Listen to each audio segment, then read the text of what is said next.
여러분 안녕하십니까? 뉴스가 있는 저녁 변상욱입니다. 미국의 시사주간지 더 네이션이 지난 주말 우리나라의 총선 이후를 전망하는 기사를 실었습니다.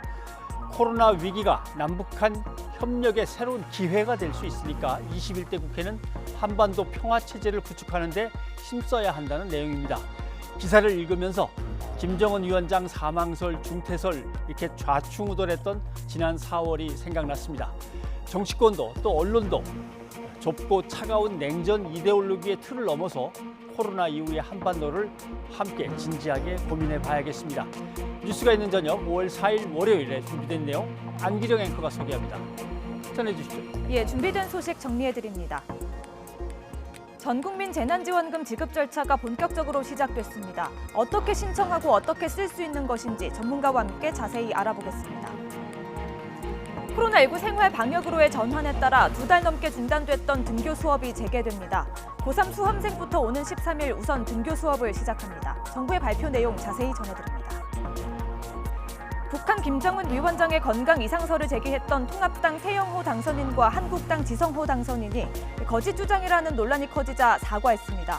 하지만 무책임한 발언에 대한 비판 여론이 가시지 않으면서 두 당선인을 대북 정보를 다루는 국회 국방위원회나 정보위원회에 배치해서는 안 된다는 주장도 제기되고 있습니다.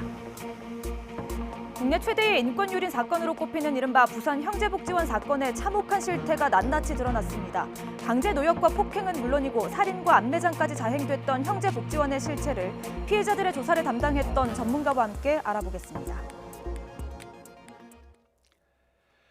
긴급 지원이 필요한 280만 가구에 대한 정부의 긴급재난지원금 현금 지급이 오늘부터 시작됐습니다. 오늘 오후 6시까지 모두 1조 3천억 원 가까이 지급됐습니다. 잠시 뒤에 전문가와 함께 재난지원금 관련 소식을 더 자세히 알아보도록 하겠습니다. 문재인 대통령은 오늘부터 지급되는 긴급재난지원금은 국민에게 드리는 위로와 응원이라고 밝혔습니다. 문 대통령은 또 자발적 기부장치는 국민이 힘을 모아 경제 위기를 극복하자는 뜻이라며 어려운 이웃과 연대하는 국난 극복의 힘이 될 것이라고 참여를 독려했습니다. 차정윤 기자입니다. 저소득층 270만 가구부터 긴급재난지원금이 지급된 첫날. 문재인 대통령은 코로나19로 어려움을 겪은 국민께 드리는 위로와 응원이라면서 경제 활력에 대한 기대도 밝혔습니다.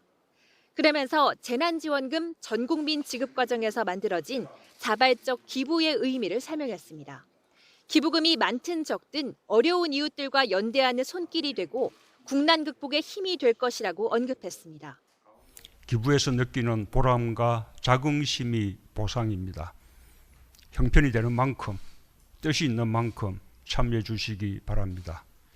기부금은 고용 유지와 실직자 지원에 쓰일 것입니다. 조계종과 메리츠 금융그룹 등 단체 기부 움직임과 관련해서는 연대와 협력에 존경의 마음을 표한다며 국민들의 자발적 기부를 독려했습니다.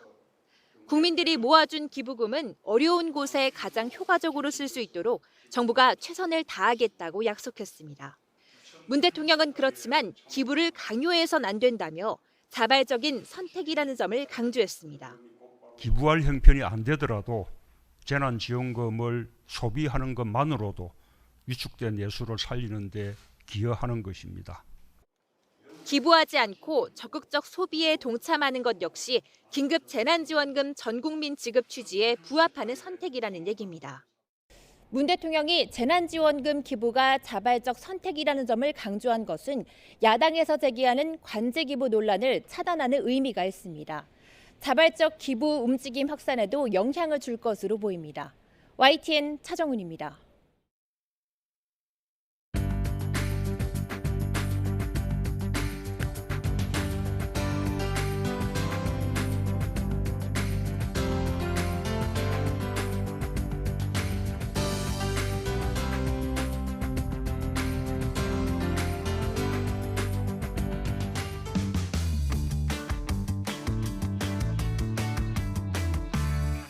정부시책에서 백화점이나 이런 데는 못 쓰게 했잖아요.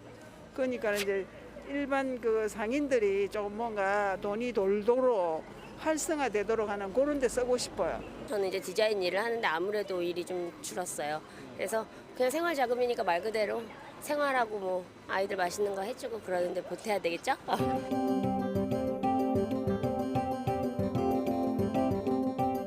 이제 정부 차원에서는 조금 기부를 통해 가지고 조금이라도 나가는 돈을 막고자 하는 취지라고도 생각을 하기 때문에 저 같은 경우는 긍정적이게 생각을 하고 있어요. 처음부터 차라리 일부를 따로 기부를 한 다음에 나눠주든가 하지 이렇게 줘놓고서 다시 기부하라고 하는 거는 저는 약간 좀 당황스럽긴 했어요. 그거를 보고.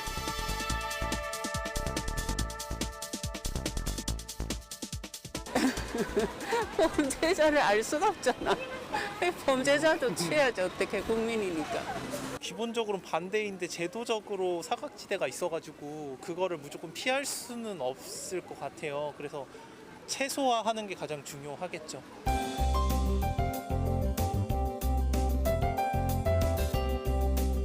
그걸로 인해서 도움되는 건 없고요. 사람들의 마음에 위로가 되겠죠. 근데 그게 결국은 다 세금에서 나가는 건데 우리 경제에 도움이 되는 것보다도 빨리 코로나 사태가 진정이 되었고 사람들이 일하고 국내에서뿐만 아니라 국제적으로 그런 경제가 돌아가야지 지원금 된다고 그게 우리나라 경제 활성화되는 거 그거는 관계가 없다고 생각합니다. 당연히 소비가 진작되고 경제는 활성화될 거라고 저는 생각합니다. 근데 이게 만약에 장기화 된다고 하면 국가에 좀 부담이 될 수는 있지만 이게 단기적으로는 제가 생각하기에는 효과를 볼 거라고 기대를 하고 있습니다.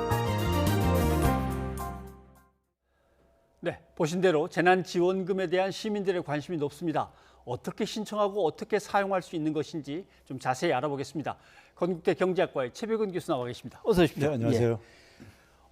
어떤 형태로 받을 거냐 또는 뭐 내가 이걸 어떻게 쓸 거냐에 따라서 이제 좀 내용이 복잡한 것 같습니다. 설명을 좀 해주시죠. 예, 지금 한 280만 명 정도예요. 예. 그러니까 소위 이제 상대적으로 더 이제 취약계층들인데요. 예. 기초생활수급자라든가 기초연금 받는 분이라든가 장애인연금 받는 분들이 한 280만 명 정도 되는데 이분들한테 현금으로 이미 지급이 됐어요. 예. 평상시에 받는 그 통장이 있잖아요. 예. 통장에 이미 입금된 걸로 제가 확인을 했고요.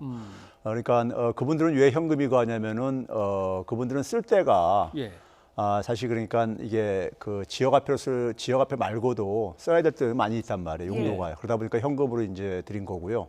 나머지 분들에 대해서 나머지 이제 국민들에 대해서는 예. 이제 뭐 카드로 충전할 수도 있고 혹은 뭐 은행에서 이제 갈 수도 있고요. 예. 뭐 아니면 뭐 지역 이제 그 화폐 같은 경우는 주민센터라든가 지자체에서도 이제 그러니까는 받을 수 있고요. 예. 이런 형태인데 근데 11일부터 이제 그러니까 주로 이제 나머지 분들한테는 이제 진행이 될 걸로 알고 있습니다. 그럼 어찌 됐든 간에 신분증하고 뭐 은행 가면 공인인증서 같은 것도 그렇죠. 있어야 되고. 예. 예, 여러 형태로 받게 되기는 하지만 이제 전 국민에게 지급이 됩니다. 네. 효과가 있을까요? 효과가 저는- 어느 정도 될까요? 저는 의외로 있을 거라고 생각이 들어요. 그러니까 예. 단순하게 계산하면은 뭐 이제 예산정책처 같은 데서는 한 0.1% 정도 포인트 정도 GDP를 이제 그러니까 끌어올리는 효과가 있을 거다 그랬는데 제가 볼 때는 사람들이 그 받은 거에다가 플러스해서 지출할 가능성도 있거든요. 예. 예. 그리고 뭐 지금 이제 우리 국민들이 방역에 성공을 하면서 상당히 좀 사회적인 어려움을 그러니까 같이 극복하자는 이런 마음들이 굉장히 좀 이렇게 좀 불이 붙는 이런 느낌을 좀 받아요. 그래서 사람들이 좀 이제 지금 생활 방역으로 좀 전환도 확보를 했기 때문에 지원받은 금 플러스에다가 가게가 쓸 수 있는 여력이 있는 가게들 같은 경우도 추가로 더 소비로 연결될 가능성도 저는 있다고 봅니다. 예. 긴급 재난지원금이 이번 한 번으로 끝날 것 같습니까? 2차, 3차 갈 것 저는 같습니다. 너무 부족하다고 생각이 들어요. 예를 들면 그러니까 한 가지 구체적인 사례를 들면요. 제 주변에 그러니까 이제 예술인이 있는데 뭐 이제 그러니까 그 배우 생활도 하고 그러는데 뭐 그냥 유명한 배우는 아니고요. 그러다 보니까 지금 일들이 다 끊어졌잖아요. 그렇죠. 그래가지고 저한테 개인적으로 그런 하소연을 하더라고요. 한 100만 원씩 한 3달만 이제 혼자 사는데 근데 지금 수입이 다 끊겼다 이거죠. 예. 그래가지고 이제 아르바이트를 찾고 그러는데도 불구하고 아르바이트도 별로 할 게 없다 이거예요. 그래서 너무 힘들다는 거예요. 이제 그렇게 하소연하는 사람들이 꽤 있어요. 근데 이제 사실 지금 1인 가구 기준으로 한 40만 원이잖아요. 네. 40만 원인데 이게 뭐 2차 지급이 언제 될지도 모르는 상태 속에서 40만 원이 아주 적은 돈이라고 할 수는 없지만은 근데 그 아주 사실 우리 물가 이런 거 고려하면은 그렇게 충분한 돈은 아니잖아요. 예. 네, 살기에는요. 그런 점에서 제가 볼 때는 한 1인당 한 100만 원 정도는 그러니까 최소한 지급이 됐으면 하는 아쉬움이 있습니다. 예, 재난지원금이 이제 지급이 되니까 좀 긍정적으로 봐도 될까 했는데 기재부에서는 본격적인 경제 충격이 이제 시작이다 이런 말을 했더라고요. 어떤 상황입니까? 네, 맞습니다. 그동안에는 우리가 사실 우리는 어떻게 보면 생활방해로 전환하다 보니까는 네. 경제가 우리는 지금 이제 위기 상황은 좀 지나지 않았는가 이런 생각을 들 수 있는데 예. 우리가 굉장히 무역에 대한 의존도가 굉장히 높잖아요. 예. 근데 선진국이나 소위 말하는 주요 국가들이 이제 지금 이제 그러니까 그 위기가 지금 진행되고 있거든요. 그렇죠? 일본 같은 경우도 지금 긴급사태 연장한다고 한 달 예. 연장 예. 나오고 있고요. 뭐 미국이나 서유럽 국가들도 지금 상황이 안 좋은 상황이고요. 그러니까 수출이 그러니까 상당히 지금 어려운 국면으로 진입하고 있어요. 예. 그러니까 4월달 수출이 지금 한 24% 정도 지금 하락할 걸로 지금 이제 추정되고 있고요. 그러면 이제 수출의 주력 산업이 제조업이거든요. 근데 이제 제조업에 대한 의존도가 굉장히 높아요. 우리나라 네. 경제 구조에서요. 그러니까 제조업이 타격을 보게 되면은 제조업 자체에서 끝이지 않습니다. 예. 이제 그러니까 고용에 이제 그러니까 타격을 본 지역 같은 경우는 그 지역의 자영업도 안 되죠. 예. 소위 말해서 밥 장사, 술 장사도 안 될 게 아니겠습니까? 그러니까 이게 그러니까 그 우리나라 제조업 같은 경우 지방 같은 경우 더군다나 거점 도시에 그러니까 핵심 산업이기도 해요. 중소도시들 거기에 의존도도 굉장히 높습니다. 그러다 보니까는 이 제조업 타격이 이제 그러니까 수출로 인해 가지고 본격적으로 이제 시작되는 거거든요. 예. 그런 점에서 제가 볼 때는 추경이 지금 3차 추경 거론되는 금액은 제가 볼 때 너무 적다고 생각이 들고요. 적다. 그리고 재난지원금이 됐던 어떤 지원 소득이 됐던 간에 그것도 제가 볼 때는 더 편성을 할 수밖에 없을 거라고 생각합니다. 예. 일단 제조업 얘기까지 나왔지만은 제일 먼저 타격받는 곳을 보니까 역시 항공업계더라고요. 네. 일본도 그렇고 우리도 그렇고 뭐 수십 조씩 예. 이제 쏟아붓는 얘기가 나오고 제 주변의 지인들 보니까 입사하자마자 벌써 휴직 들어가 있는 예. 예, 젊은 아들을 둔 분도 만나봤고 뭐 거기서는 이미 휴직이라는 게 일상화돼 예. 버렸더라고요. 예. 항공업계의 타격이 어느 정도입니까? 단적으로 얘기하면요. 예. 지금 그러니까 제가 알고 있는 지인도 그러니까는 원래 4월 달에 나오기로 했었는데 캐나다에 나오기로 했었는데 에어 캐나다가 그냥 중단돼 버린 거예요. 아, 비행기가 운항이. 없는 거네요. 예, 아예 비행기가 없어요. 구할 수가 없어요. 그리고 비행기가 가끔 있어도 이게 그러니까 여기저기 돌아다니면서 어디다가 내려놓을지 모른다는 거예요. 하하. 그러니까 목적지까지 갈 수도 없는 이런 불확실성도 있고 그래가지고 그러다 보니까는 항공 상황이 그 단적으로 보여주는 게 3월달 같은 경우 보게 되면 항공사의 수입 중에서 작년 3월달에 비해서 작년 3월을 100으로 놨을 때요 8 정도가 줄었습니다. 예. 예. 이건 엄청난 타격이죠. 그러니까 뭐 이 사람들이 이동이 그러니까 이게 다 봉쇄하고 차단하다 보니까는 항공업계가 타격을 볼 수밖에 없고 뭐 정유업계 같은 경우 유가가 또 폭락하니까 또 타격을 볼 수밖에 없고요. 그래서 항공업계 같은 경우는 사실 어떻게 보게 되면은 우리 과거에 그 해운업 타격 받았을 때예요. 금융위기 네. 이후에 금융위기 한진해운 파산했잖아요. 네. 세계 그러니까 8위였었습니다. 8위였었는데 순위가 8위였었는데 한진해운도 그러니까 이렇게 나가 떨어졌잖아요. 그러니까 그때 우리가 반면교사 삼는다면은 항공 산업은 어쨌든 간에 우리가 지켜내야 됩니다. 예. 예. 그래서 국토부가 뭐 출장 갈 때 필요한 항공권 좀 미리 선결제 해주겠다 이런 방안을 또 발표를 했는데 어느 정도 도움이 될 거라고 보십니까? 뭐 아주 결정적인 도움은 아니라 하더라도 어쨌든 간에 나중에 어쨌든 간에 이제 그러니까는 대개 이제 각 부서별로 어쨌든 간에 해외 출장 이런 것들이 있잖아요. 예. 그걸 이제 그러니까 거기에 지출될 걸 미리 이제 이제 그러니까 이제 매입을 해주는 건데 그러면 아무래도 조금 이제 숨통은 좀 구할 수 있겠죠. 예. 네. 예.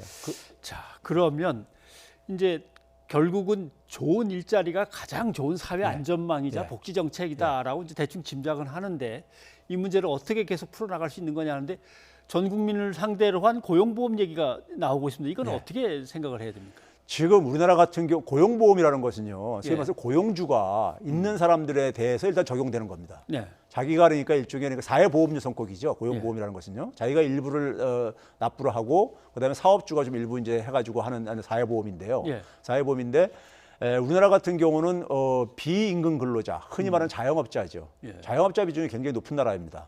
그러니까 자영업자는 여기서 이제 그러니까 대부분이 배제가 될 수밖에 배제가 없고. 되는 거고요. 예. 그리고 이제 최근에는 우리가 극단적으로 보게 되면 플랫폼 노동자들이 굉장히 많이 생기잖아요. 예. 플랫폼 노동자들은 고용 관계가 불확실해요.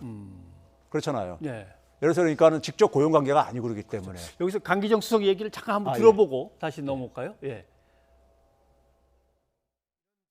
건강보험처럼 전 국민 고용보험이 갖춰져야 되는 것이 이 코스트 코로나의 과제 아닌가 이런 생각을 좀 해보게 됐습니다. 예, 어떻게 들으셨습니까? 재난지원금을 전 국민에게 주자는 이 내용으로도 논란이 많았는데요. 고용보험을 또 전 국민으로 전 국민. 확대한다면 또 논란이 계속 이어질 것 같아요. 지금 우리가 가장 좋은 대책은 일자리를 유지하는 거죠. 예. 일자리 유지하는 건데 지금 일자리 유지하는 게 한계가 있잖아요. 근데 문제는 뭐냐면 일자리를 잃으신 분 중에서 자기가 고용 관계가 있는 분들은 고용보험 이제 이 실업급여라든가 이런 걸 받을 수가 있는데 그렇지 않은 부분들이 너무 많다 이거예요. 예. 우리나라 취업자 중에서 50%도 안 됩니다. 고용보험 가입자가요. 그러니까 거의 절반 정도는 그러니까는 자기가 실직을 했을 때 예. 실직할 때 수입이 끊어져 버리는 겁니다. 쉽게 얘기하면. 예. 그러니까 그걸 이제 그러니까는 방치할 수는 없는 거잖아요. 예. 그리고 이제 더군다나 이제 이 고용 관계가 앞에서도 얘기했듯이 플랫폼 노동력 같은 경우도 많이 생기고 있고 더군다나 노동시장 유연화라는 이런 미명하에 우리가 소위 말해서 하도급이라든가 하청 이렇게 주는 것도 많잖아요. 예. 그런 경우들도 그러니까 사실 고용 관계가 불확실하다 보니까 고용보험을 가입을 안 하고 있고 근데 영세 소기업들 같은 경우 거의 다 안 가입하고 있어요. 그럼 이런 사각지대가 굉장히 많은데 이분들을 그냥 방치할 수는 없고 이건 예. 선진국가에서도 이런 논의가 있어요. 이런 부분들에 대한 논의는요. 그래서 제가 볼 때 근본적인 이번에 수술할 좋은 기회다고 생각이 들어요. 예. 그러니까 고용보험보다는 그러니까 우리가 뭐 재원을 사회보장 목적세 같은 그러니까 이 조세를 걷어들여 가지고 예. 소득 기반해 가지고 고용과 관계없이 소득이 얼마만큼 있느냐에 따라서 그러니까는 좀 납부하게도 하고 지원도 받을 수 있게 그러니까요. 하는 이러한 이제 제도적인 장치가 좀 지금 이제 개선될 필요가 있다고 저는 생각합니다. 네, 알겠습니다. 근데 문제는 예. 역시 또 재원 문제에서 부딪히고 또 논란을 벌이고 이렇게 되겠죠. 그렇죠. 그러니까 결국은 이제 재원 문제를 해결해야 되는데 그래서 제가 이제 조세 체계를 좀 이제 그러니까 우리가 같이 좀 손볼 필요가 있다고 생각을 하는 겁니다. 예. 그러니까 이 재원은 결국 뭐냐면 이제 고용보험에 이제 가입 안 돼 있는 사람들은 개인한테 다 거둘 수는 없는 거란 말이에요. 예. 형평성 차원에서요. 결국은 그러다 보니까는 모든 국민이 그러니까는 대부분 그런 혜택을 볼 수 있게 하려면은 결국은 이 소위 말해서 우리가 공공부조하고 사회보험이라는 두 가지 제도가 있듯이 공공부조 성격으로 좀 올라갈 수밖에 없다. 예. 즉 뭐냐면 조세를 걷어가지고 세금을 걷어가지고 국민들한테 그러니까는 소득에 따라서 그러니까는 이걸 차등 지급하는 것이 맞다고 저는 보고 있습니다. 네, 예. 알겠습니다.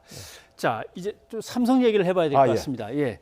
삼성이 이제 그동안 탈법, 편법, 뭐 위법 이거와 관련해서 재판을 받으면서 예. 법을 잘 지키겠다는 내부 장치를 한번 만들어 봐라라고 이제 재판부로부터 권고를 받은 거죠. 예. 그래서 준법위원회 같은 걸 뭐 만들었습니다. 예, 외부에 뭐 대법원 판사하시던 분까지 이제 모셔오면서 그런데 이제 그러면 이런 거를 갖다가 지켜보라고 그 준법감시위원회에서 권고를 했는데 하다 보니까 그 기한이 코로나하고 맞닥뜨려져서 좀 연기가 됐고 이제 뭔가 좀 내놓을 때가 된 거죠. 예, 그렇습니다. 이제 뭐 한 일주일 남았다고 이제 얘기를 하는데요, 예. 기한이요. 근데 사실 처음부터 그 논란이 있었죠. 뭐 준법감시위원회를 왜 공고하느냐? 그냥 법원에서 법원 판결만 하면 되는 것이지.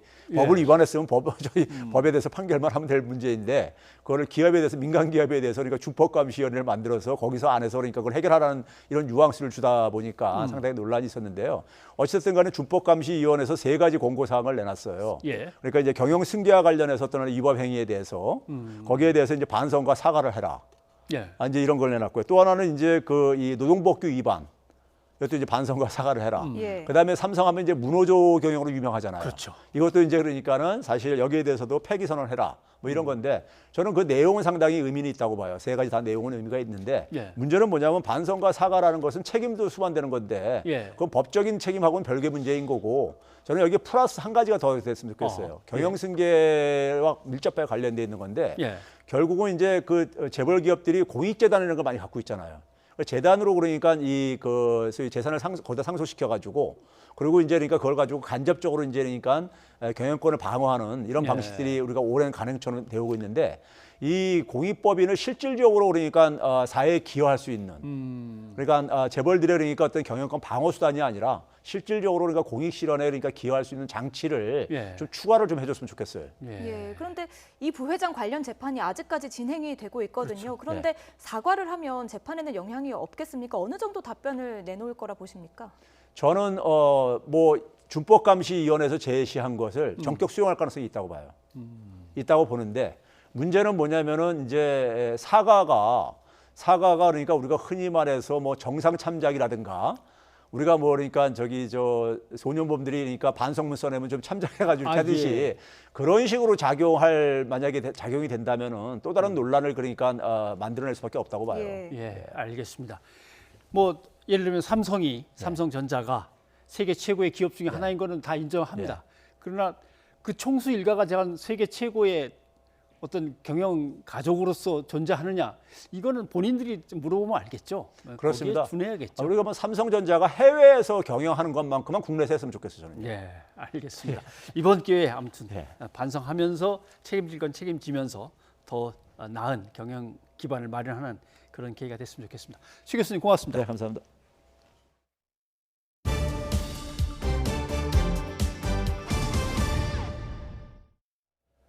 올해부터 우리 사회는 개인의 위생과 방역 노력이 더 중요해지는 생활 방역 체계로 들어갑니다. 그런데 아무리 노력해도 지키기 어려울 것 같은 수칙이 적지 않은데요. 개인 방역 수칙에 대한 설문조사 결과 김정회 기자가 정리했습니다. 가장 지키기 어렵다고 본 건 아프면 3, 4일 쉰답니다. 10명 중 4명꼴로 이렇게 답했습니다. 사회 구조적 문제 때문이라는 응답이 절반을 넘습니다. 아파도 나가야 했던 전통적인 조직 문화가 새로운 사회적 요구에 따라 쉽게 바뀌겠냐는 회의적인 시각이 담겨 있습니다. 못 쉴 경우 어떻게 해야 할지, 불이익을 차단할 대안이 필요하다는 지적도 많은데 막상 지침을 내놓은 정부도 쉽지 않은 문제로 봅니다. 경제적인 보상 문제, 또 부가적인 그 제도 개선 등이 아울러 논의돼야 되는 숙제이기 때문에 쉽지 않은 일이라고 생각을 합니다. 다음으로 꼽은 건 2팔 간격 거리 두기. 특히 대중교통을 이용할 때 가능하겠냐는 문제 제기가 많습니다. 현실적인 실천 방안으로 마스크를 쓰자는 제안이 잇따랐습니다. 특히 중요하다고 본 건 손 씻기와 기침 예절입니다. 가장 지키기 쉬운 수칙으로도 꼽아 앞으로 생활방역 체계가 되면 실전 효과가 클 것으로 전망됐습니다. 매일 2차례 이상 환기와 주기적인 소독 수칙은 기준과 방법이 궁금하다는 응답이 많았습니다. 각 수칙은 권고한 형식이라 위반 시 제재도 없고 단기간에 적용되기 어려운 부분도 있습니다. 특히 아프면 쉰다 수칙이 대표적인데 관련 부처 간의 논의가 시작됐습니다. 정부는 일단 공공분야 일자리부터 해당 수칙을 시범 적용할 방침입니다. YTN 김종희입니다. 정부의 생활 방역 전환으로 군 장병들의 휴가도 76일 만인 오는 8일부터 전면 재개됩니다. 군 내에서는 지금까지 한 달이 넘게 코로나19 확진자가 발생하지 않았는데요. 다만 외박과 면회는 단계적으로 시행됩니다. 김문경 기자입니다. 코로나19가 확산하며 군내 첫 확진자가 발생한 직후인 지난 2월 22일 전 장병들의 휴가와 외박, 면회 등이 전면 차단됐습니다. 고강도 통제가 시작된 지 2달여 만인 오는 8일부터 장병들의 휴가가 재개됩니다. 정부의 생활 속 거리두기 전환에 따른 조치인데 외박과 면회는 사회 감염 추이 등을 감안해 단계적으로 해제할 예정입니다. 2월 22일부터 통제했던 장병 휴가를 5월 8일부터 정상 시행하기로 결정했습니다. 간부들의 출타도 정상적으로 시행하도록 조정하였으며 군내 코로나19 확진자도 한 달 넘게 멈췄습니다. 이에 따라 확산 초기 최대 수백 명에 달하던 보건당국 기준 격리자도 20여 명대로 떨어졌습니다. 하지만 당분간 예방 활동은 계속됩니다. 휴가 중 다중 밀집 시설 등 이용은 자제하고 복귀 사흘 전부터 발열 등 특이사항 발생 여부를 보고해야 합니다. 유증상자의 예방적 격리 조치 역시 계속 시행될 예정입니다. 정부의 지침 전환으로 한때 외부와 차단된 채 진행되던 야외 훈련도 조금씩 확대될 것으로 보입니다. 국방부는 이번 조치로 군 장병의 스트레스를 완화하고 군 사기 진작에도 크게 도움이 될 수 있을 것으로 기대한다고 밝혔습니다. YTN 김문경입니다. 코로나19 신규 환자는 보름 이상 10명 안팎에서 발생하고 있습니다. 하지만 아직 감염원이 불분명한 사례도 계속되고 있습니다. 정부는 코로나19 장기화에 대비해 호흡기 전담 클리닉을 1,000개가량 설치하기로 했습니다. 한영규 기자입니다. 코로나19 신규 환자는 지난달 18일 이후 17일째 10명 안팎으로 안정적으로 관리되고 있습니다. 하지만 해외 유입과 함께 감염원이 불분명한 사례가 계속 발생하고 있고 외국인 근로자 등 방역 사각지대가 존재하는 것은 여전히 위험 요인입니다.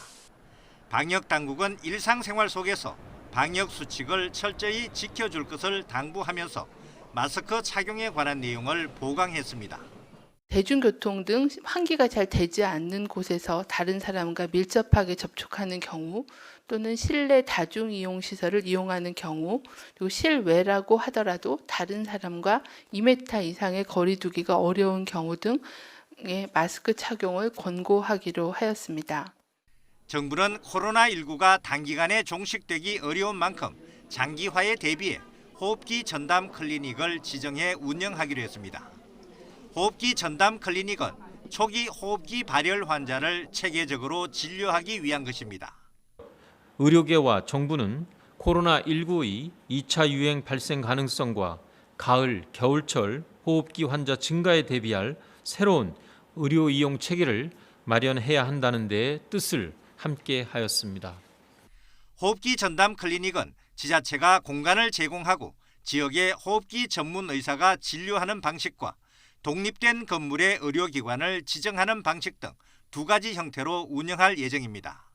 먼저 보건소를 중심으로 500개를 지정하고 의료기관의 신청을 받아 500개 정도를 더 확충한다는 계획입니다. YTN 한영규입니다.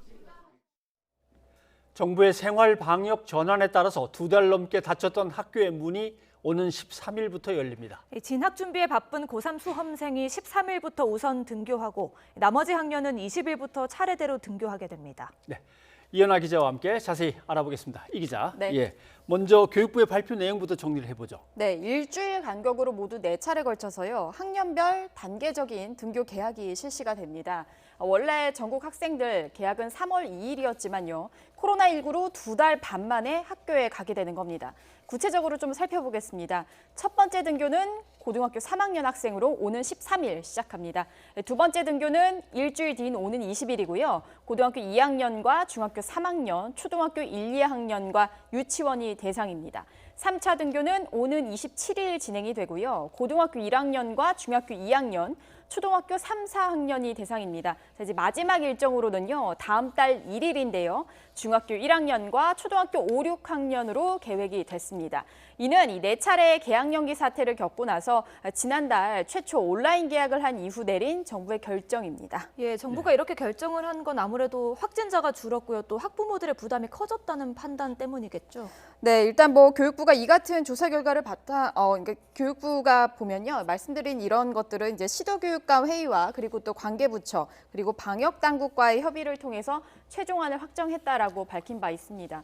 또 모레부터는 코로나19 대응 체계가 사회적 거리두기에서 생활 속 거리두기로 전환도 이제 이런 결정의 중요 이유 중 하나가 됐는데요. 학년별 등교 순서는 교육부 판단과 설문조사 등이 기준이 있었습니다. 고3의 경우는 학기 초 진행하는 진로, 진학 상담 이미 늦었고요. 또 대입 수시 준비할 시간도 부족하다는 게 현장의 목소리입니다. 또 설문조사에서도 살펴보면은 고3 우선 등교에 대해서 압도적 찬성을 받았는데 학부모들 무려 한 80% 정도가 찬성 의견을 냈다라고 교육부는 밝혔습니다. 네. 또 다른 학년들의 상황을 좀 살펴보면요. 중고등학교와 달리 초등학교만 보면은 저학년부터 등교하는 것으로 정해졌는데 이는 이 초등학교 학부모들의 아이돌봄 부담이 한계에 다다랐다. 이런 판단 때문이라는 설명입니다. 네. 그런데 이제 이건 이제 부모와 학생들의 입장, 학교의 입장이고 또 이 감염 관련해서 그동안 고생했던 의료진이라든가 방역 당국의 입장은 걱정이 많을 거예요. 아이들의 자제력이라든가 아이들은 뭐 뛰어놀면서 지낼 건데 과연 무사히 지나갈 수 있을까? 어떨 것 같습니까? 네, 일단 말씀하신 대로요. 사실 의료진 일부는 상당히 좀 신중론을 먼저 제기하는 상황입니다. 앞서 이재갑 한림대 감염내과 교수도요. 여러 언론과의 인터뷰에서 적어도 이번 1학기는 온라인 위주로 좀 수업을 해야 한다고 강조했는데 이유는 이렇습니다. 학교가 다르더라도 보통 학생들이 이제 학원에서 많이 만나기 때문에 일부 학교에서만 확진자가 나와도 곧 전국 단위 휴교가 불가피할 수도 있다. 그래서 신중해야 한다는 지적입니다.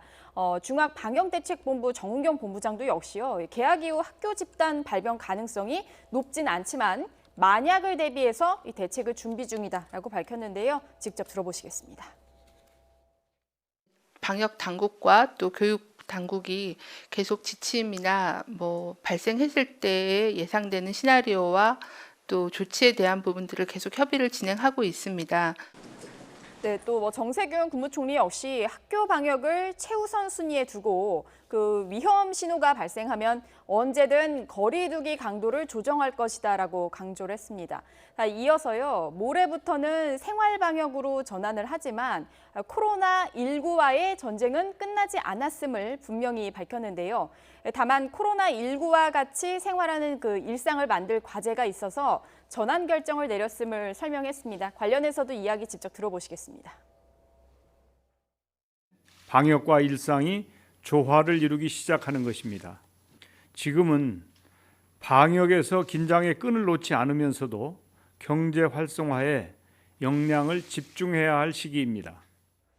네, 이어서 정부 마스크 착용과 손 씻기 등 생활 속 지침들을 잘 지켜줄 것을 당부했습니다. 네, 뭐 가족들이 잘 지켜야겠지만 또 아이들이 학교에 갈 때 어머니들이 또는 아버지들이 부모님들이 좀 당부도 좀 잘 해주시고 그렇죠. 예, 돌아오면 좀 체크도 오늘 잘했냐 좀 예. 해주시고 이래야 될 것 같습니다. 이현아 기자 수고하셨습니다.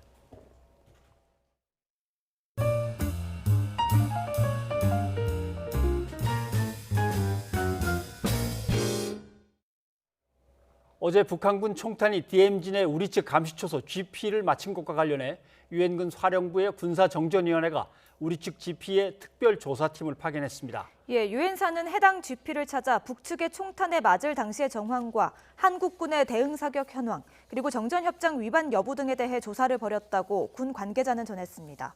국방부는 앞서 북측의 사과와 재발 방지 등을 촉구했지만 북측은 아직 아무런 반응을 보이지 않고 있습니다. 더불어민주당은 미래통합당 태영호, 미래한국당 지성호 당선인에 대해 당 차원의 징계를 촉구했습니다.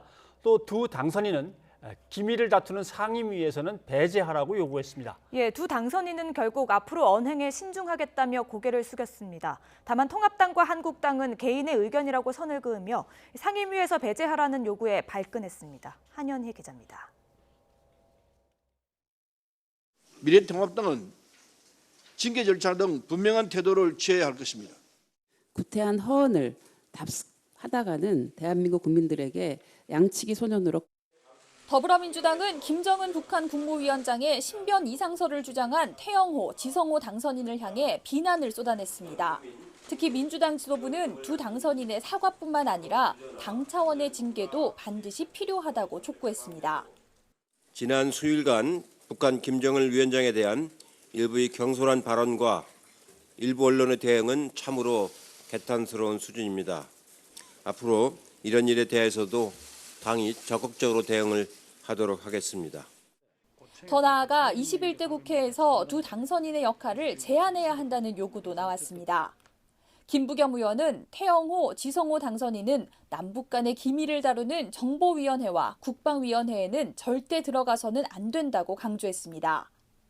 이 같은 여당의 맹공에 미래통합당 태영호 당선인은 결국 이유 여하를 막론하고 사과한다며 고개를 숙였습니다.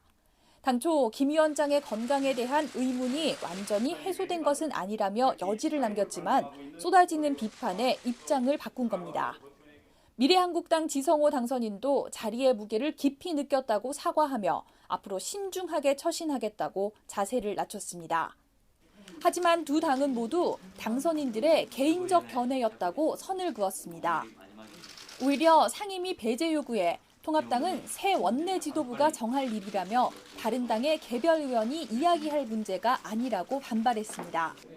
미래한국당 역시 어떤 재척 사유가 발생한다는 것인지 알 수 없다며 오히려 여당 소속 중대범죄 피고인들을 법사위에 배치해서는 안 될 것이라고 주장했습니다. 앞으로의 상임위 배정 문제는 차기 선출될 원내 지도부에서 여야 원구성 협상 등을 통해 합리적으로 결정할 사안이지 지금처럼 정치적인 공세로 밀어붙일 사안은 아니다라고 판단하고 있습니다. 건강 이상설에 대해 여지를 남겼던 두 당선인이 고개를 숙인 건 당 밖뿐만 아니라 안에서조차 비판의 목소리가 나온 것에서 부담을 느꼈기 때문으로 보입니다. 하지만 여당에서 사과 이상의 요구까지 터져나오면서 두 당선인의 입지는 21대 국회 개원 전부터 흔들리게 됐습니다. YTN 한현입니다. 북한 김정은 국무위원장의 건강을 둘러싼 논란이 김 위원장이 모습을 드러내면서 끝나버렸습니다. 3주간에 걸친 우리 언론의 좌충우돌, 부하 뇌동을 한 외국인 프리랜서 기자는 이렇게 풍자를 했습니다. 한번 보시죠. 사실은 계속해서 속보가 이어지는데 괜찮았는데 점점점 아프다가 중태로 갔다가 사망했을지도 모른다. 이렇게 가는 게 순서인데 보시면은 죽었다부터 시작해서 죽어가고 있다로 내려와서 아픈 모양이다. 아닐 수도 있겠는데 그러다가 멀쩡히 나타나셨다로 끝나버립니다. 북한 최고 지도자의 신병과 관련해서 늘 심각한 오보가 발생하는 이유는 뭘까요? 그건 첫째, 워낙 북한 정보가 없어서. 두 번째는 언론사들이 북한 정보가 클릭이 많아지니까 상업주의에 넘어가는 거다. 세 번째, 문제가 발생해도 잘못 기사를 내보내도 나중에 누가 책임을 묻지 않는다. 그리고 역시 북한과 관련해서는 아직도 우리 마음속에 반동의식과 증오감 같은 것이 많이 남아있어서 그렇다. 이렇게 파악이 됩니다. 이렇게 확인되지 않은 정보를 기사화하고 외신 보도를 확인 없이 받아쓰고 다른 언론사가 쓰면 북한에 대한 부정적인 기사는 무조건 베껴 쓰는 관행이 우리 언론계에 굳어져 있는 겁니다. 이런 경향은 우리뿐 아니라 북한과 적대적 관계인 미국과 일본에도 있습니다. 예를 하나 들어보죠. 예전에는 걸핏하면 북한의 남침설이 등장을 했습니다. 1980년 5월 10일 일본 내각 조사실이 우리한테 슬쩍 흘린 겁니다. 전두환 정권이었습니다. 그때 벌써 80년 5월에 남침을 하려고 결정한 것으로 추정된다라는 내용이었습니다. 미국 것도 하나 보죠. 미국의 라이징 타이드입니다. 북계는 이미 지난 4월 남침 공격 준비를 완료하고 대남 비정규전도 개시할 가능성이 크다라는 80년도의 보도입니다. 분단의 고착화, 냉전의 지속이 한국, 미국, 일본 집권 세력들에게 서로 득이 되는 상황에서 이런 것들이 벌어졌었습니다. 그러나 이제는 시대가 바뀌었습니다. 남북 상호 신뢰와 한반도의 평화 정착을 위해서 남과 북, 미국의 정상들이 서로 만납니다. 이제는 냉전 저널리즘은 폐기돼야만 합니다. 뉴스가 있는 저녁 전상욱의 앵커팁 리포트였습니다. 이천 물류창고 화재 희생자 유가족들이 정부의 강력한 재발 방지 대책을 촉구했습니다. 경찰은 공사가 적법하게 이루어졌는지를 밝히기 위해 공사 현장 사무소를 압수수색했습니다. 박희재 기자입니다. 이천 화재 희생자들의 영정이 놓인 합동 분향소입니다. 분향소 앞은 유가족뿐만 아니라 일반인들도 조문에 참여할 수 있게 됐습니다. 희생자들에 대한 신원 확인이 끝난 만큼 정식으로 합동 분향소 문을 열기로 한 겁니다. 유가족 단체 측은 성명을 발표하고 실효성 있는 재발 방지 대책을 마련해달라고 촉구했습니다. 책임 소재를 갖고 있는 이들이 참사의 원인 규명을 밝혀줘서 다시는 국민들이 희생되는 일이 발생되지 않기를 정부에게 강력히 요청합니다. 병원과 분향소에 있던 유가족들은 화재 현장도 찾아 숨진 이들을 기억했습니다. 왜 먼저 떠날 수밖에 없었는지 검게 그을린 건물만큼이나 유가족들 마음도 타들어갔습니다. 이제 민화실 때 갔다 왔고 장례식장도 갔다 왔고 현장 보면. 한편 경찰은 불이 난 현장에서 현장 관계자들이 안전수칙을 제대로 지켰는지를 조사하고 있습니다. 건축주와 시공사 본사를 대상으로 이미 한 차례 압수수색을 벌였고 관계자들도 입건해 조사하고 있습니다. 현장 사무소를 추가로 압수수색한 경찰은 관련 서류를 확보해 공사가 적법하게 이루어졌는지를 조사하고 있습니다. 또 두 차례에 걸쳐 합동감식을 진행한 경찰은 계속해서 화재 원인 조사에 주력하고 있습니다. 다만 아직 발화 지점을 특정하지 못한 경찰은 오는 6일 추가 현장 감식을 벌일 예정입니다. YTN 박희재입니다. 이천 물류창고 화재 엿새째 여야 지도부가 잇따라 현장을 방문해 유가족을 위로하고 재발 방지를 약속했습니다. 대형 사고 때마다 반복되는 모습인데요. 하지만 참사를 막기 위한 관련 입법은 20대 국회 종료와 함께 자동 폐기될 위기입니다. 조은지 기자입니다. 더불어민주당 지도부가 이천 참사 희생자 앞에서 숙연한 표정으로 고개를 숙입니다. 화재 현장을 둘러보며 불이 난 원인도 꼼꼼히 따지고 법과 제도를 손질하겠다고 약속합니다. 너무 많은 사람이 희생이 돼가지고 원래 샌드위치 폈나 이게 불에 잘 타는 건가요? 너무 공사비를 아끼려고 하는 거 아닌가? 이런 일을 계기로 해서 좀 자제 같은 거를 규정 같은 걸 좀. 미래통합당도 두 번째 방문해서 합동 분향소를 조문하고 유가족을 위로했습니다. 앞으로 이런 일도 발생하지 않도록 잘 좀 챙기겠습니다. 이거 죄송합니다. 똑같은 말 반복하시는데 불쌍한 영혼들 어떻게 하려니까? 예. 할 말 없고 실제 이 일을 해서 법을 바꾸고 제도 바꾸고 그다음에 관행들 바꾸도록 열심히 노력하겠습니다. 대형 참사 때마다 대자비처럼 반복되는 정치인들의 조문과 재발 방지 약속. 그 진정성이 의심되는 건 매번 공연불에 그쳤기 때문입니다. 제천 스포츠센터와 밀양병원에서 잇따라 불이 난 이후 화재 예방 관련 개정안만 47건 나왔지만 처리된 건 고작 3건입니다. 경쟁적으로 법안만 쏟아내고 정작 통과는 나 몰라라 한 건데 20대 국회를 통틀어봐도 화재 관련 법안 처리는 15% 수준입니다. 특히 지난 2018년 국회 재난안전특별위원회가 반년간 논의 끝에 화재 안전 영향평가를 도입하는 내용 등을 담아 만든 개정안은 아직도 관련 상임위원회에 멈춰 있습니다. 고 노회찬 전 의원이 기업과 정부의 노동자 안전관리 책임을 무겁게 지도록 만든 이른바 중대재해기업 처벌법 역시 국회 법제사법위원회에 3년째 계류 중입니다. 대규모 참사를 막는 강력한 예방책들이 이미 만들어져 있지만 여야의 이해관계 속에 그냥 묻혀 있는 겁니다. 언제까지 기업의 탐욕에 노동자들의 생명을 제물로 바칠 수는 없습니다. 중대재해기업처벌법 제정은 돈보다 생명을 존중하는 사회로 전환하는 시금석이 될 것입니다. 여야는 이천 화재 직후 어김없이 재발 방지 대책에 한 목소리를 냈습니다. 민주당은 21대 국회 핵심 과제는 재난 대비 제도 정비라며 노동 현장 안전특위까지 발족했고 통합당과 미래한국당도 법과 제도를 정비해 안전불감증을 뿌리 뽑겠다고 약속했습니다. 안전도 빈익빈 부익부다. 이런 자조적인 현실 진단을 넘어 탄탄한 사회 안전망을 구축할 수 있는 확실한 재발 방지 입법이 절실합니다. YTN 조은지입니다. 뉴스가 있는 저녁 오늘의 말말말. 검찰 조직을 향해 쓴소리를 이어가고 있는 임은정 울산지검 부장검사.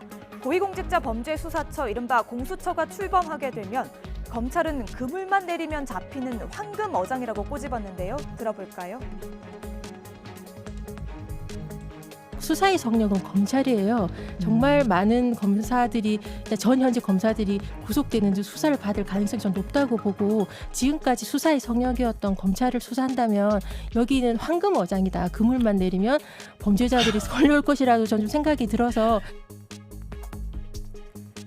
특히 윤석열 검찰총장과 한동훈 부산고검 차장검사를 언급하며 할 일을 할 생각이라면서 공수처의 출범과 함께 고발의 뜻을 밝히기도 했습니다. 통합당 김종인 비대위를 놓고 여전히 내홍이 이어지고 있죠.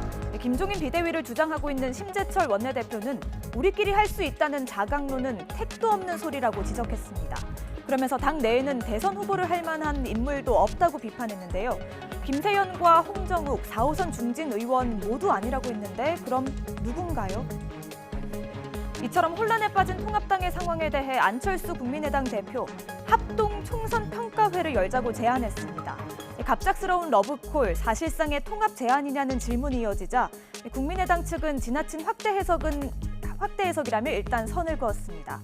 그래도 통합은 혁신 이후의 일이라며 여지는 남겼습니다. 지금까지 오늘의 말말말이었습니다.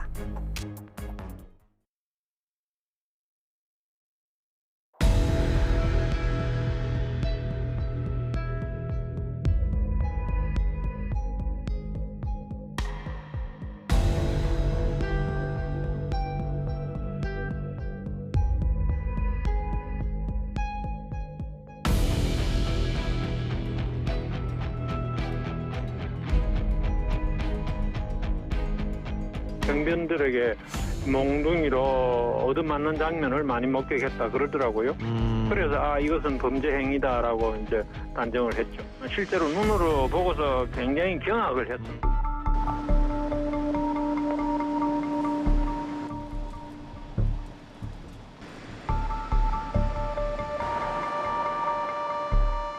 식물국회, 동물국회 그리고 민생 법안에 대해서는 지금 근 30%도 안 되게 해결을 못 하고 있어요. 진짜 국가폭력에 대한 그 과거사법에는 전혀 관심조차도 없는 것 같더라고요.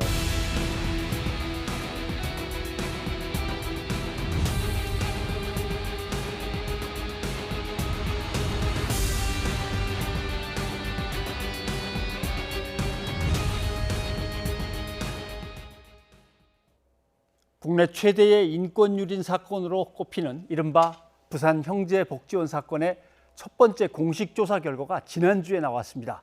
피해자들의 증언을 중심으로 해서 구성된 보고서인데 당시의 끔찍한 참상이 고스란히 담겨 있습니다. 피해자 심층 면접을 총괄한 박숙경 경희대 후마니타스 칼리지 교수를 모시고 내용을 좀 들어보겠습니다. 어서 오십시오. 예, 반갑습니다.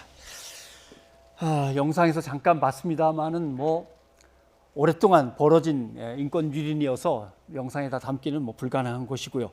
우선 형제복지원 사건을 간략하게라도 먼저 설명을 좀 해주시고 얘기를 시작해야 될 것 같습니다. 네, 아까 화면에서 잠시 이제 말씀해 주셨지만 의미로 따지자면 형제복지원 사건은 우리나라에서 최초로 제기된 사회복지시설에서의 인권 유린 그리고 비리 사건이었었고요.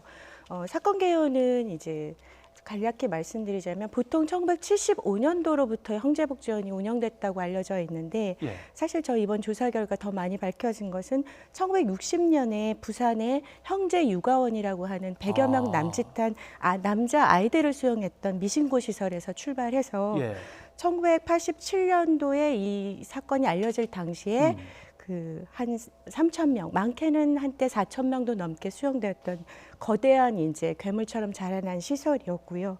그 시설에 사실은 부산역 등에서 곳곳에서 많은 사람들이 끌려갔고 감금당하고 이제 그랬던 시설들이었고, 그리고 사실 이 사건의 의미는 국가의 사실 개입에 의해서 무고한 시민들이 강제 수용됐던 국가폭력 사건이다. 예를 들면 가난해서 주거가 일정치 않아서 거리를 어떻게 하다 떠들게 되면은 예비 범죄인으로 본 거나 마찬가지겠죠. 그러니까 그냥 잡아다가 무조건 가둬놓은 거죠. 그렇죠. 당시에 이제 옷차림만 허름해도 또는 주민등록증만 없어도 또는 그것과 상관없이도 거의 납치에 가깝게 많은 시민들이, 무고한 시민들이 끌려갔습니다. 알겠습니다. 저도 1987년 취재했던 기억도 있고 한데 그때로부터 그분들이 피해자로서 나와서 증언한 것도 2013년이니까 한 25년 만이고 첫 번째 조사 보고서가 나온 것도 이제 33년 만에 나온 겁니다. 어떻게 하다 이렇게 오래 걸린 거예요? 라고 봐야죠. 일단 세 가지로 정리해 볼 수 있을 텐데요. 첫 번째는 87년도 당시에 정부 여당과 불황인 시설 등의 당시에 이 반대가 굉장히 심했고요. 또 두 번째는 주류 권력자들의 방해와 사회적 무관심이 지속적으로 있었고요. 또 세 번째는 지금도 나오지만 이 국회 진상규명을 유형하는 과거사법 더 이전에 이제 19대 국회에서는 그 형제복지원 피해자 피해에 관련된 특별법 이 부분들이 이제 지속적으로 무산되면서 늘어진 부분들이 있죠. 그래서 87년도 사건 당시에 사실 그 당시에 야당인 신민당에 의해서 사실은 조사가 1차 조사가 이루어졌었고요. 그 당시에 국정조사권을 발동하자고 이제 제안이 이루어졌지만 당시에 민정당에서 무마가 됐고요. 그 당시 그리고 또 시국 사건으로 굉장히 중요한 박종철 관련한 부분이 있어서 그 부분에 이제 묻힌 부분들도 있었습니다. 그리고 이게 되게 안타까운 부분인데 그렇게 시민들의 무관심 속에서 이렇게 잊힌 가운데 사실은 검찰, 대법원, 또 당시 부산시정 등 이 권력의 일선에 있는 사람들이 압력이 이제 전방위적으로 있었고요. 그래서 89년도에 이 주범인 박인근 원장 이 사람이 사실 감금, 폭행, 살인 여러 가지 이런 형사 사건에 대해서 최종적으로는 다 무죄 판결을 받고 겨우 이제 횡령죄로 2년 6개월 살고 나와서 그나마도 다시 형제복지원 대표이사로 재직 돌아와서 거의 최근까지도 대표이사직을 역임했습니다. 맡아왔었던 거군요. 그러니까 어떻게 보면요, 옆에서 이렇게 지켜보다 보면 감금, 폭행, 살인, 교사 이런 것들이 들어가면 그럼 감독을 왜 이렇게 못했어라고 자기들 책임이 돌아갈 것 같으니까 그런 건 다 빼버리고 횡령, 개인의 비리로만 살짝 그렇게 처벌이 되고 끝나는 것 같은 그런 느낌을 받거든요. 그걸 이제 피해자들을 다 한 20, 30명 된다고 얘기 들었습니다만 만나신 분들이 다 얘기를 듣고 그걸 이제 보고서로 내셨는데 뭐 그분들이 전해주신 이야기를 좀 소개를 몇 가지만 해주시죠. 이번에 이제 실태조사, 심층면접, 자료조사 이 세 가지 조사가 이루어졌는데요. 사실 이제 이번 조사의 이전에는 또 그동안 대책위원회 활동을 통한 자료들이 많이 도움이 됐었고요. 피해자들이 주로 이제 말씀해 주셨던 부분들은 그동안 살아남은 아이, 뭐 숫자가 된 사람들 이런 구술집들을 통해서 여러 번 이제 그 됐던 내용들이 좀 이제 확인이 되어졌고요. 그런데 주로 이제 거기서 벌어진 일이 무엇이냐 이게 중요하잖아요. 근데 한마디로 형제복지원은 지옥보다 더한 지옥이었다. 그리고 이 수용 과정에서 이제 납치와 감금은 계속 얘기가 되는데 뭐 일례로 형들이랑 뭐 해운대 수영하러 갔다 돌아오는 길에 아이가 끌려간다거나 그리고 이제 그 안에서 일단 들어가게 되면 개인성을 말살당했습니다. 그러니까 뭐냐면 들어가는 순간 남자들은 삭발, 여자들은 아까 화면에서 이제 보신 것처럼 머리가 다 잘리고 그다음에 저 파란색 추리닝 한 벌을 입고 이름도 이제 사라진 이제 숫자로 불린다거나 번호만 부르는 거죠. 그다음에 이제 군대 뭐 수용소 문화 여러 가지 그리고 가장 심각한 것은 이제 강제노역, 끔찍한 강제노역이 있었고요. 그런 노역 과정에서 사실 엄청난 돈이 사실은 축적됐을 걸로 여겨지는데 그 돈은 다 어디로 갔는지 지금 알 수가 없는 상황이고 구타와 체벌 그리고 성학대도 굉장히 심각하게 있었고요. 그다음에 해외 입양이나 이런 부분들도 있었는데 이번에 조사 과정에서 보니까 굉장히 체계적으로 후원자 관리를 했었고 그 후원자 관리하는데 또 역시 이 원생들이 많이 동원이 됐었습니다. 그게 결국 자기네들한테 수익이 되니까 그런 거겠죠? 네네. 그리고 이 지금 주목돼야 될 부분이 그동안 또 많이 묻혀져 있는 부분인데 그 안에 정신병동이 있었고 이 정신병동에 수용된 사람들은 더 끔찍한 일들을 당했지만 이 부분은 아직도 조사가 필요한 상황입니다. 저도 오늘 오신다 그래갖고 예전에 썼던 기사를 한번 찾아봤습니다. 제가 썼던 기사 이렇게 보니까 제목을 제가 그렇게 붙였더군요. 국가가 국민을 짐승으로 만들었다라고 그렇게 썼던 건데 지금 그냥 간략하게 설명해 주셨지만 그 안에 담겼던 고통이라는 건 참 이루 말할 수가 없는 거죠. 근데 지금 그분들은 어떻게 지내시는지 저는 그거 참 궁금합니다. 그러니까 제가 이 조사를 저희 연구팀 전체가 진행하면서 형제복지원은 여전히 현재 진행형이다. 아직도? 네, 이게 너무 마음을 아프게 이렇게 때려왔었고요. 그 대부분이 굉장히 지금 가난하고 열악한 상황인데 예컨대 기초생활수급자가 전체의 45%, 그 전국민 기초보장 수급자의 그 평균 그 수치는 3.4%예요. 그러니까 거의 10배가 넘죠. 그다음에 경제생활 수용 당시 그 당시에 그러니까 처음에 장애가 있던 사람들이 한 4.7% 정도였었는데 현재는 33%가. 그러면 일반적인 장애 출연율은 몇 프로냐? 우리나라 5.4%입니다. 이 역시도 엄청난 수치고요. 그다음에 대부분의 사람들이 수용 기간에 취학 연령의 아동들이 많았는데 무학인 경우가 지금 60% 이상. 무학. 이 부분은 이분들에게 굉장한 아픔과 이런 걸 여전히 남아있고요. 또 원가족에게 복귀한 이후에도 사실상 적응하지 못하고 뭐냐면 본인이 겪었던 그 끔찍한 일들이 막상 가족에게 돌아왔을 때 잊혀지지 않는데 사람들은 그걸 알 수가 없는 거예요. 이런 과정 속에서 이 괴로움과 갈등이 굉장히 심해서 또다시 가족이 해체된 경우가 되게 많았고요. 그다음에 그래서 이분들의 이제 트라우마 상황이 뭐 악몽, 그다음에 자살 시도 아까도 이제 나왔는데요. 이런 경우가 어느 정도냐면 그 북부 우간다의 내전을 겪은 사람들보다 더 높은 수준이다. 그 정도로. 저도 들었던 기억나는 건 뭐 피를 흘리면서 그냥 밥을 갖다 묵묵히 먹어야만 했다든가 동료의 시체를 또 묻어야 됐다든가 이런 것들이니까 그게 트라우마로 단지 남아 있겠죠.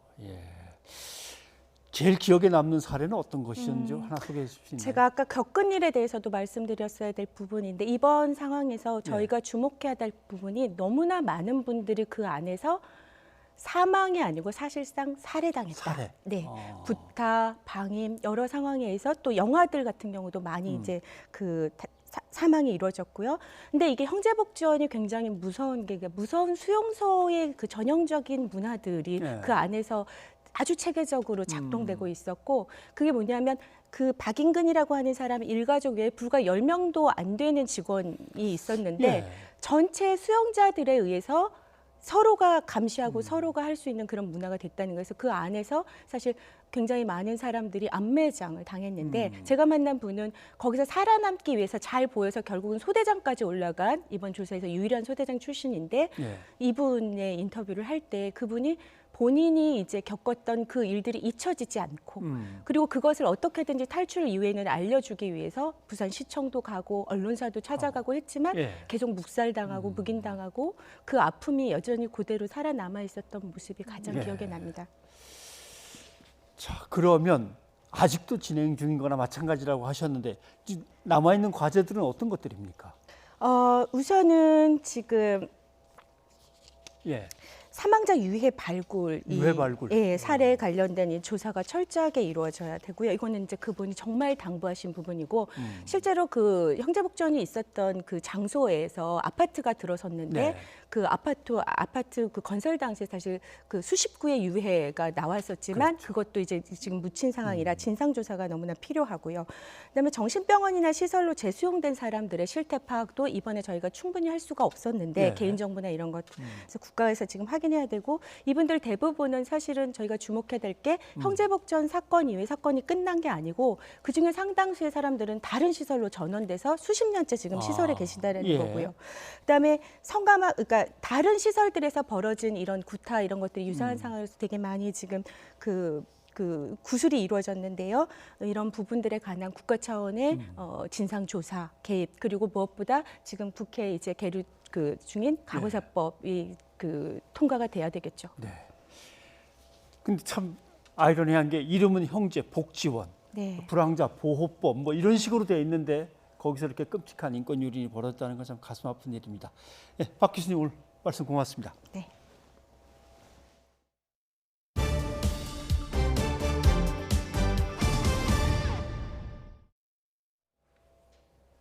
사귀던 여성을 성폭행하고 음주운전을 하다 사람을 치어 다치게 한 의대생이 결국 대학에서 퇴출됐습니다. 이번 일을 계기로 성범죄자는 아예 의사가 될 수 없도록 관련 법을 고쳐야 한다는 주장에 힘이 실리고 있습니다. 김민성 기자입니다.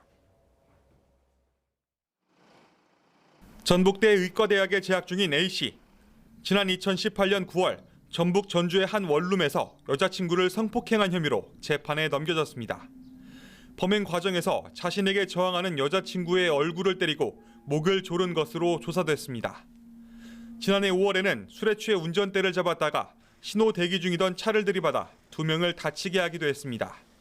A씨는 재판에서 성폭행 혐의를 부인했지만 결국 징역 2년에 집행유예 3년을 선고받았습니다.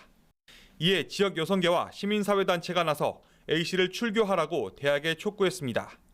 전북대 의대는 교수회의를 열어 A씨에 대한 제적을 의결했고 총장 역시 이를 받아들여 징계가 확정됐습니다.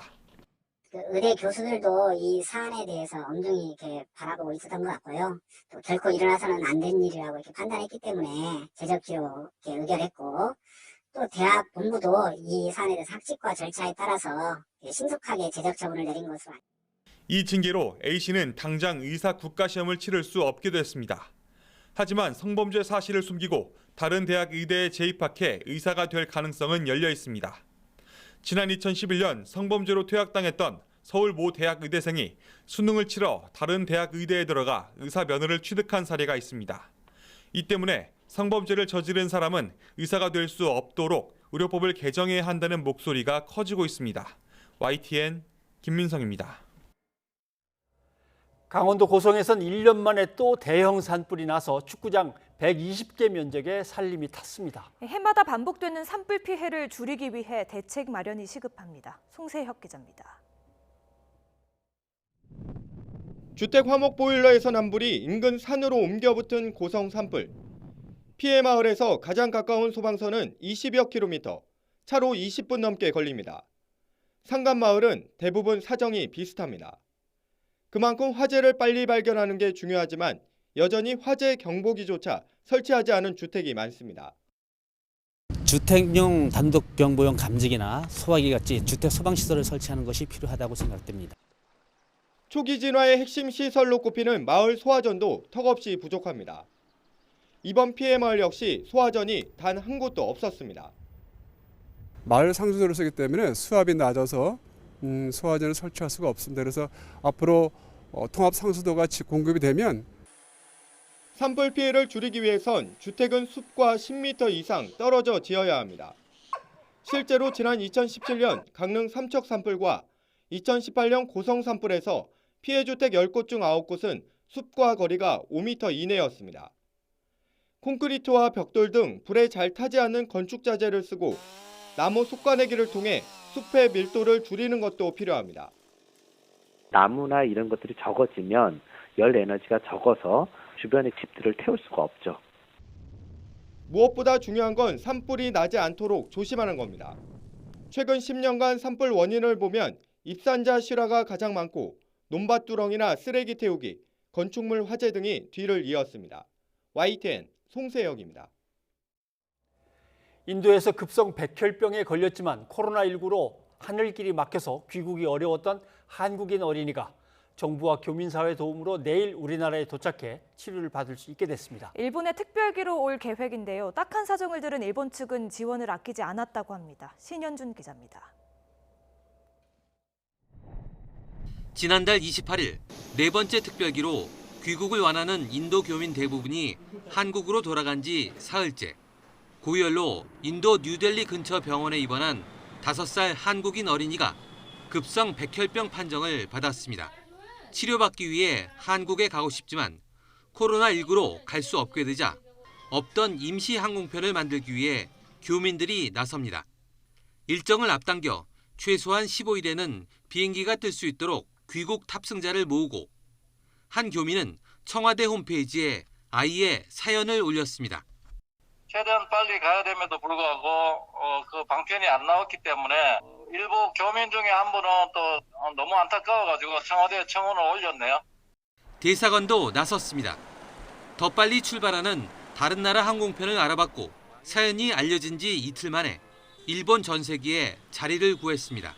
급한 사정을 들은 일본인들이 자리를 내줬고 항공기 환승에 따른 격리와 비자 문제까지 일사천리로 해결했습니다. 마침 일본이 비행기를 하나 띄우는 게 있어가지고 오늘 저녁 일본 특별기 편으로 좌석을 몇 개 구해가지고 귀국시킬 그런 예정입니다. 앞서 우리 정부의 4차 임시항공편에도 일본인 40명이 탑승해 귀국하는 등 코로나19 사태로 한일 공조 사례가 늘고 있습니다. YTN 신현주입니다.